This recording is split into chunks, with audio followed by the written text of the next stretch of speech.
Notre conviction à la Fondation de France, c'est qu'on ne peut pas décréter ce qui est bon pour les personnes sans les associer étroitement. Participer, faire avec, c'est de cette manière que nous arrivons à imaginer des solutions qui répondent aux besoins des personnes concernées. Par exemple, avec les ateliers Parlons Psy, nous avons organisé dans toute la France des réunions pendant 18 mois qui associaient les patients, les familles, les soignants, les élus, les acteurs du monde associatif pour échanger, discuter et imaginer ensemble de meilleures solutions de prise en charge. Participer, c'est croiser les regards, c'est profiter de la richesse des expertises, des expériences pour co-construire, imaginer ensemble des solutions radicalement différentes. Nous avons choisi à la Fondation de France de soutenir le projet Policité qui associe les jeunes d'un quartier et la police, créer un lieu d'échange pour qu'ils puissent s'exprimer, partager leur point de vue dans le respect des opinions de chacun et imaginer ensemble des solutions pour mieux vivre et mieux partager ces espaces communs. De manière paradoxale, à l'heure des réseaux sociaux, il serait très naïf de penser que la participation est quelque chose d'évident pour chacun d'entre nous. En effet, dans certains territoires, certains ne se sentent pas légitimes à participer et n'ont parfois pas même l'idée qu'ils peuvent agir pour eux, pour leur communauté. Pour cette raison, à la Fondation de France, nous avons imaginé le programme Dynamique territoriale qui vise justement à encourager ces envies d'agir. Partout, dans les territoires urbains, ruraux, nous allons à la rencontre des habitants pour échanger et leur faire prendre conscience que face aux problèmes qui leur semblent extrêmement complexes et pour lesquels ils se sentent parfois impuissants, ils ont une partie de la solution. Ils connaissent les problèmes, ils peuvent imaginer des solutions et la Fondation de France est là pour les accompagner, construire les projets qui répondront à leurs besoins.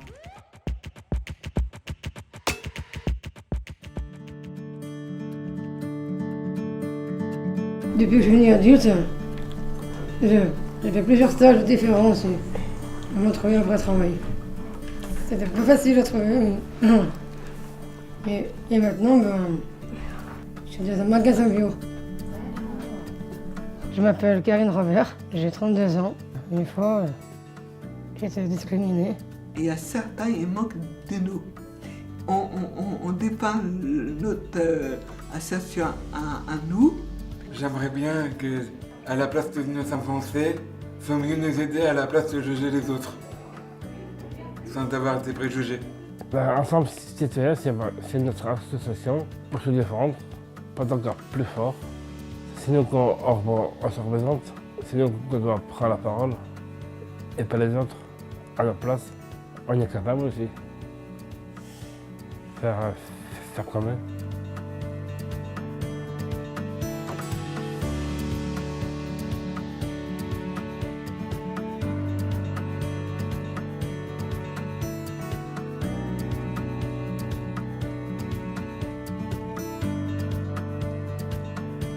On a vraiment commencé en avril 2015. Je vais trop vite. Deuxième fois, c'est le montant de la cotisation et les membres du conseil d'administration. Voilà. Donc il y a 3 votes en fait. J'adore parler, j'ai du mal à parler, c'est comme ça, et voilà. Et important, c'est s'écouter, se faire confiance.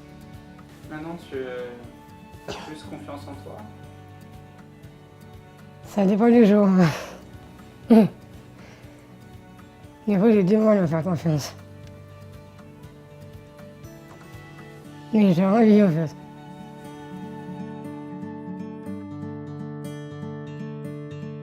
Bonsoir à tous. On va vous présenter notre première assemblée générale dans le sens citoyen.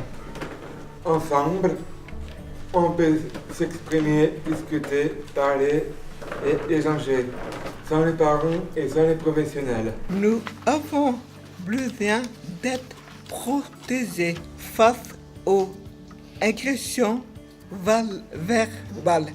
Nous voulons participer à des débats publics. Et maintenant, nous vous invitons à propos de l'amitié.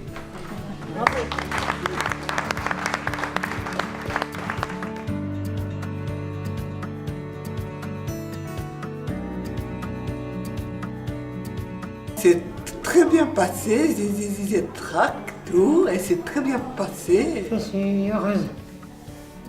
Je suis content d'avancer dans notre projet. Moi, j'aime bien. Ça fait des années qu'on travaille là-dessus et je dis enfin, on a notre propre association.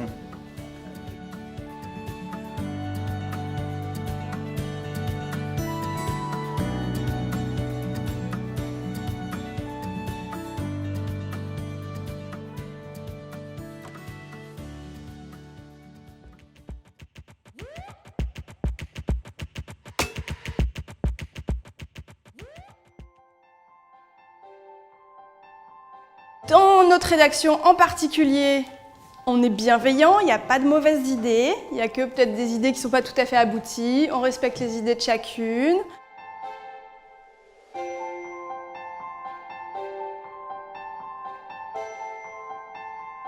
Citadelle, c'est 3 numéros par an. Ce sont les détenus qui font tout, qui font à la fois les articles et qui font à la fois les dessins.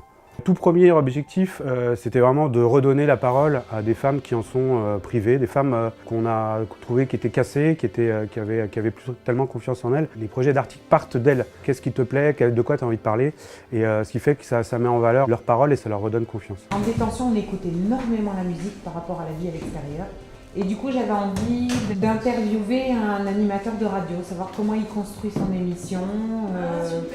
On est revalorisé en tant que personne avec des compétences, des capacités. Je suis capable de faire ça, même si je ne l'aurais jamais fait auparavant. Donc il y a aussi cet exercice pour nous qui est important et qu'on n'arrive pas nécessairement à mettre en place dans d'autres activités. C'est vraiment à part Citadelle. Mais ça fait du bien. On fait beaucoup d'articles sur la vie quotidienne, sur la vie politique. Puis voilà, c'est pendant 2 heures ne passer à rien. Là, on fait le vide, on se consacre à l'écriture.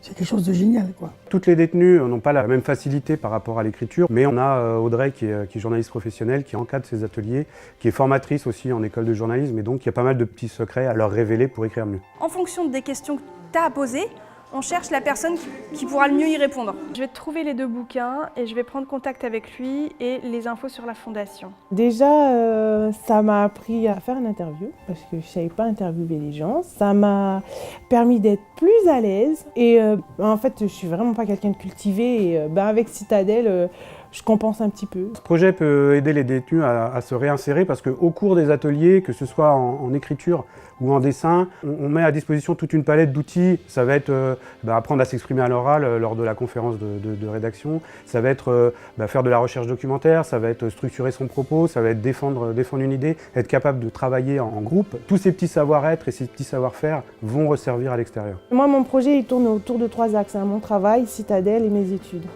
Et sans Citadelle, je pense que j'aurais beaucoup moins de chances de me réinsérer.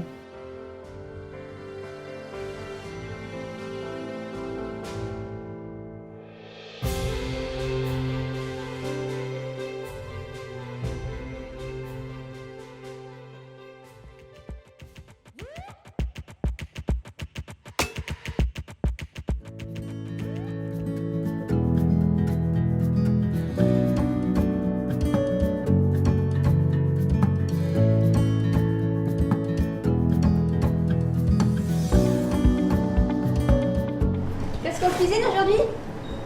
Avec légumes. On cuisine un gratin. Un gratin dauphinois.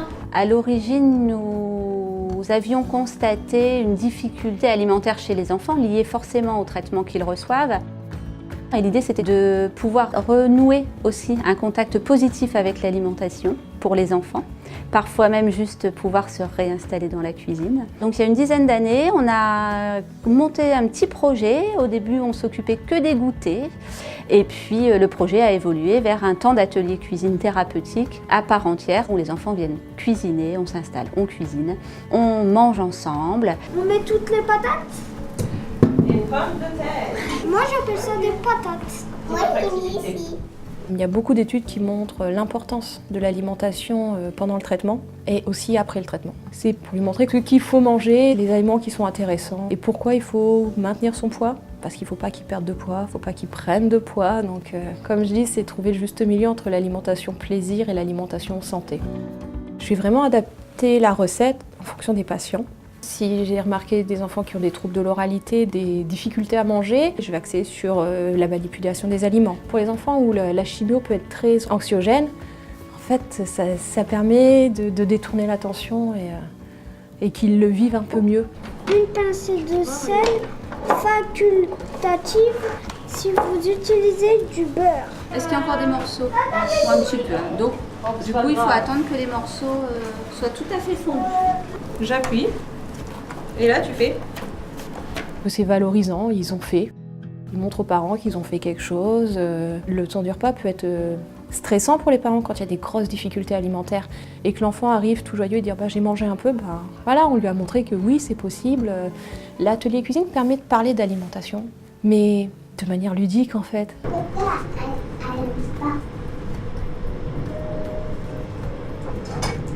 Elle verra bien si elle a envie. Cet atelier du goût de la vie redonne goût à la vie, ça c'est sûr et certain.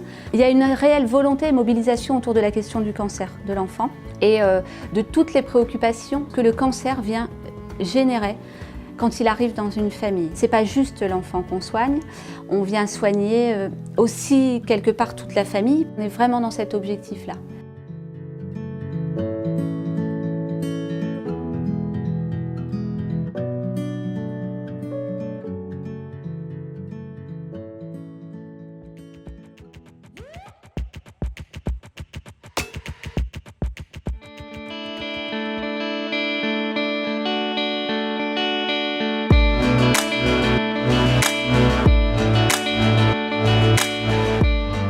Coordinatrice de l'association FOR, qui est donc l'association collégiale du Fort de Tourneville, c'est-à-dire qu'elle regroupe les 25 structures, 25 associations artistiques et culturelles et les 3 services municipaux qui résident au Fort. Il y a des écoles de théâtre, de musique, des collectifs de graphistes, d'architectes, etc. Une des particularités du Fort, c'est que c'est un espace public ouvert 24 heures sur 24, 7 jours sur 7. Il y a toujours une interaction entre les habitants et les projets qu'on fait. D'une part parce qu'ils sont nés d'une concertation avec les habitants et d'autre part parce qu'on a une médiatrice qui est sur place tout le temps. Donc là, on se situe dans le jardin-forêt du Fort de Tourneville, le jardin-forêt comestible.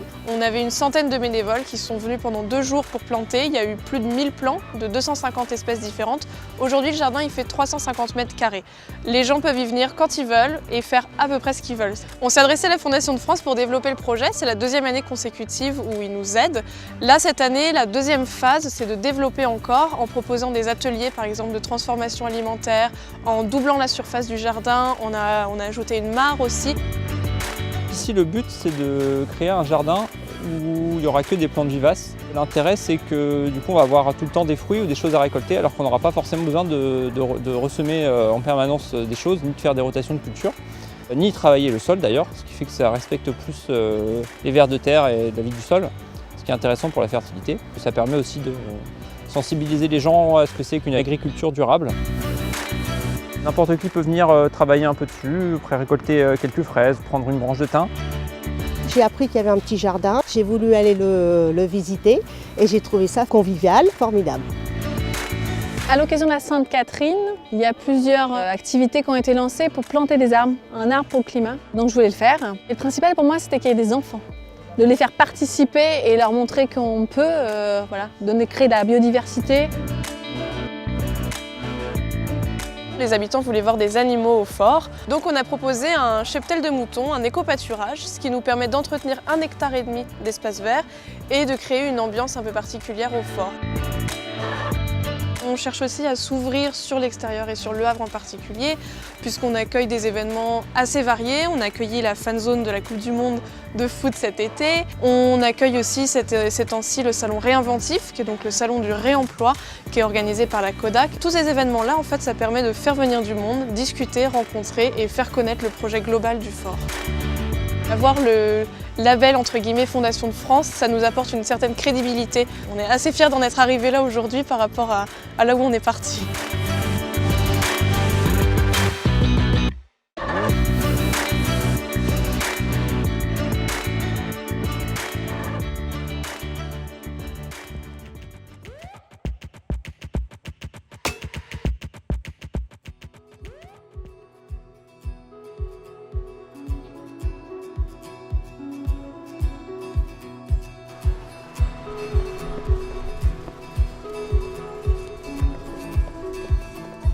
La première étape, on peut faire déjà un tri dans les algues. Est-ce qu'on peut séparer les algues brunes, des algues vertes? Oui. Tout le monde a compris? Oui. Ouais. Du coup, on va vous donner un petit peu le matériel et puis on va se répartir? Oui. Ok. Le projet Plage Vivante, c'est un projet de recherche articulé autour d'un observatoire participatif de la biodiversité, c'est-à-dire les plantes et animaux, qui sont en lien avec la laisse de mer. Donc c'est cette accumulation d'algues et de débris animaux pour mieux comprendre justement comment elle évolue en réponse aux changements globaux, notamment au changement climatique.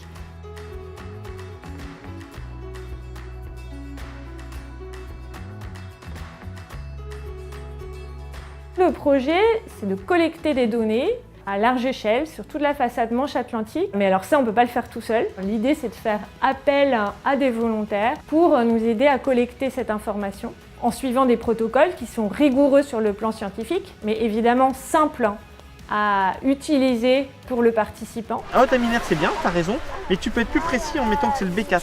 Elle est frisée? Non, elle est pas comme moi. Un peu si quand même. Donc nous, des suivis sur la laisse de mer, on en faisait depuis longtemps avec les écoles de la région de Concarneau. Et alors là, vraiment, l'intérêt du travail de Plage Vivante, c'est que ce travail-là qu'on réalisait de manière moins scientifique, on y amène de la rigueur et puis qu'il puisse être utilisé par une équipe de scientifiques. On identifie les algues pour aider un petit peu les chercheurs à faire des... À voir si ça évolue ou pas entre chaque année les algues. Il y a aussi une perspective de sensibilisation et de changement des perceptions des participants. Est-ce qu'ils auront compris le fonctionnement de cet écosystème? Est-ce qu'ils seront sensibles à ça? Et c'est aussi peut-être un changement de perception aussi des collectivités, des décideurs, des élus sur la gestion de leur territoire.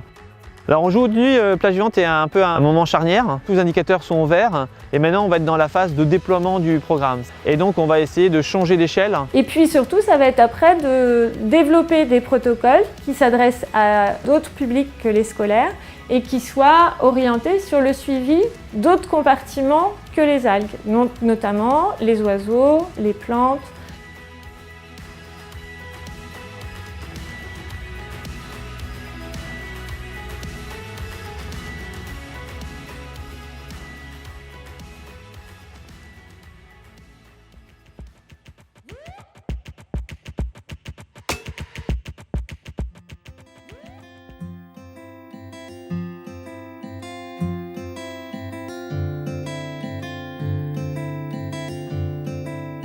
Je suis dépressif, hyper anxieux. J'ai aussi un trouble du comportement de type schizoïde. J'ai choisi ce type d'activité parce que ça me permet de faire des choses, d'être en activité. Pas forcément être dans le monde professionnel, mais avoir un lien quand même, un pied dans le monde professionnel. Dans un EHPAD, je me sens bien, je me sens mieux que dans des activités qui me demandent beaucoup de concentration, d'être assez tonique, bouger beaucoup. J'ai un peu de mal, donc c'est plus facile d'être avec des personnes âgées parce qu'on est à l'écoute, on les soutient, on les cajole un peu, on leur parle.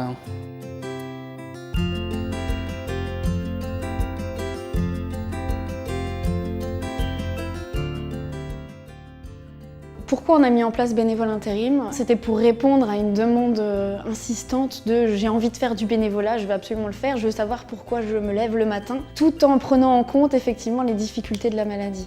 Quand vous voulez vous engager dans une association, souvent on vous demande de vous engager de façon hebdomadaire, ce qui est quand même compliqué avec une maladie encore pas forcément stabilisée ou en tout cas avec des fluctuations importantes. L'idée c'était un petit peu de fonctionner comme une boîte d'intérim, alors pour le travail mais là pour le bénévolat, avec des missions ponctuelles. L'orientation sur les missions se fait exclusivement en fonction des envies et des compétences des personnes qu'on accompagne. C'est-à-dire qu'une personne agoraphobe, on ne va pas lui demander d'accueillir le public sur un festival par exemple. On va plutôt l'orienter sur un groupe travaux manuels en interne pour une maison de retraite. Voilà, enfin, on s'adapte en fonction des besoins, des projets et des compétences. Si vous voulez vous rapprocher de la table, ce sera plus pratique pour manger. Oui, mais vous ne pouvez plus passer si je m'approche de trop.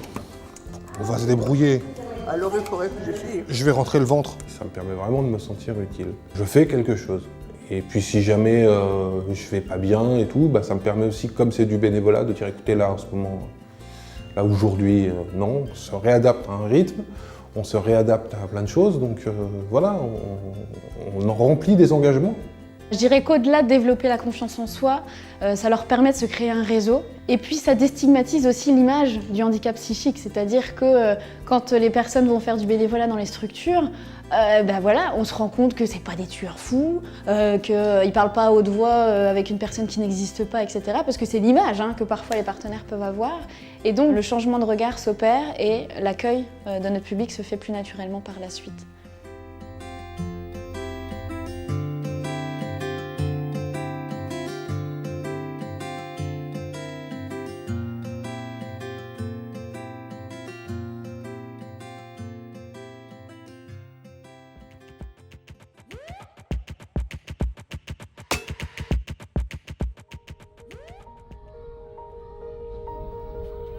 Deux tiers des personnes vivant avec le VIH sont des femmes. ACS a fait un constat, c'est que les femmes qui arrivent en consultation médicale, elles sont battues peut-être par leur conjoint et ceci dû en grande majorité à cause de leur statut sérologique. Mon conjoint n'avait pas de problème avec ma maladie, mais par contre ma belle famille m'a rejetée d'une façon pas possible. Donc ils m'ont mise dehors. J'étais arrivée à un certain point que je ne voulais plus vivre là. Donc toutes ces formes de violence maintenant interpellées à ACS pour dire mais qu'est-ce qu'il faudra faire? Parce que l'accompagnement médical ne marchait pas vraiment, d'autant plus qu'il y avait un fond psychologique, il y avait une souffrance sociale, il y avait une souffrance physique qui était là.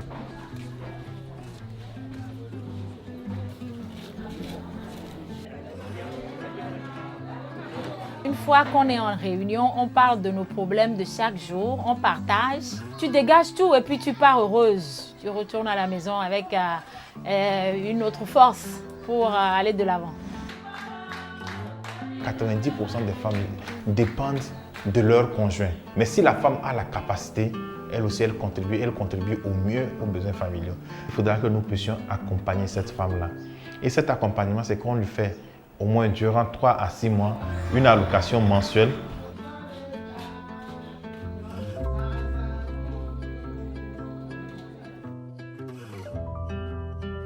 Ils nous ont appris à nous débrouiller toutes seules. Aujourd'hui, je m'occupe d'une mercerie.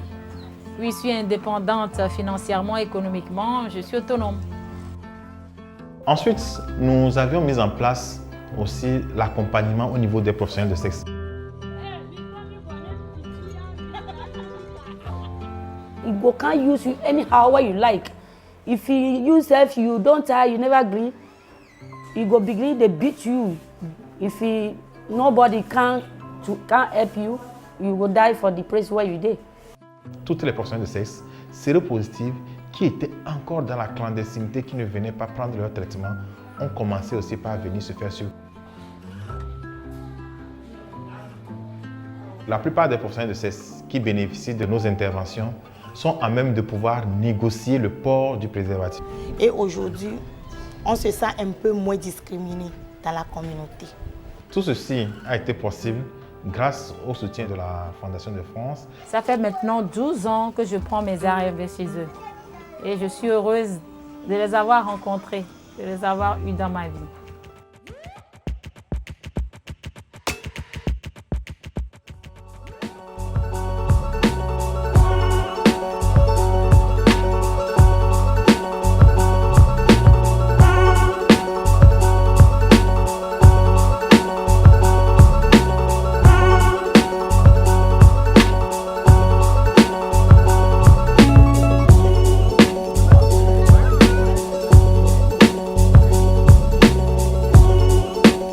Chaque fois qu'on fait du porte-à-porte, on n'y va pas en expliquant ce qu'il faudrait faire.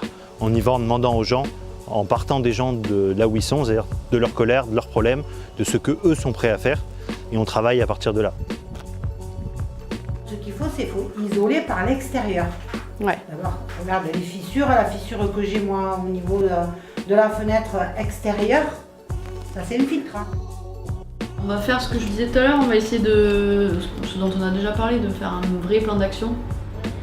C'est pas normal qu'en fait tous ces comités de pilotage se passent sans les premiers concernés. Donc là on revendique le droit aux premiers concernés de s'exprimer. Est-ce qu'on est d'accord pour aller s'inviter à la réunion et ou la bloquer pour participer et rencontrer les élus? Oui. Ok, d'accord. Oui. Enfin, faut essayer.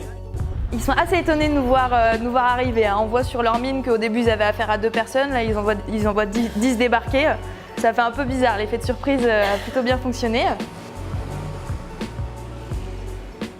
Dans le cadre de l'ANRU, la mairie a voulu démolir notre immeuble qui était très dégradé. On s'est réunis avec près d'une quarantaine de personnes. On est venu à la régie du quartier en leur apportant la réponse que nous voulons sauvegarder notre copropriété et nos logements.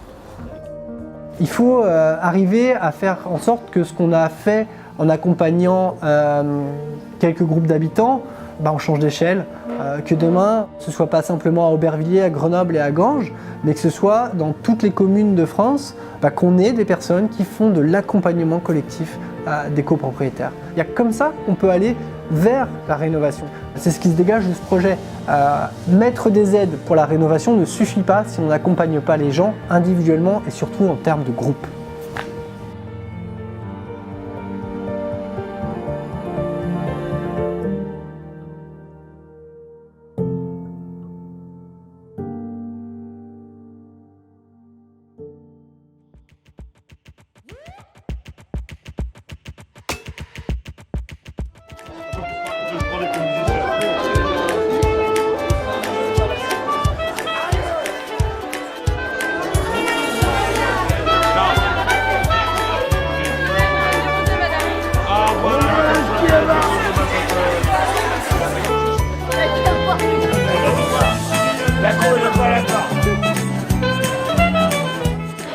Je m'appelle Sabrina, je suis algérienne. Je suis là en France, ça fait 3 mois. On a fait des poulets farcis, on a fait de la soupe, des desserts, de la bûche.